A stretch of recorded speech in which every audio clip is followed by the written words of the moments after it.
একটি সতর্কমূলক ভিডিও, সতর্কতা অবলম্বন করার জন্য সেই ভিডিওটা।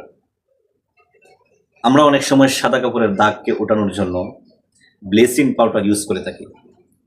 আমরা যখন শরীরে পোশাক পরি সাদা কাপড়ের দাগ ওঠানোর জন্য ব্লিচিং পাউডার ইউজ করি। তো ব্লিচিং পাউডার আসলে কি পরিমাণ হিট জাতীয় একটা বস্তু, এটা সামান্য অনুধাবন করলে বুঝতে পারবেন। অধিক পরিমাণে ব্লিচিং পাউডার দেওয়ার কারণে সেই কাপড়টা ছিদ্র ছিদ্র হয়ে গেছে। শুধু এখানেই নয়, এদিকেও।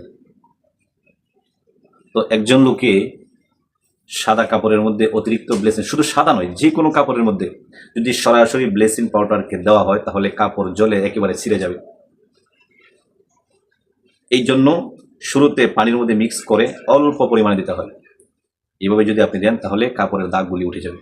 কিন্তু যদি আপনি সরাসরি ব্লিচিং পাউডার দেন এবং সেই জায়গাটা ছিঁড়ে একেবারে টুকরা টুকরা হয়ে যাবে।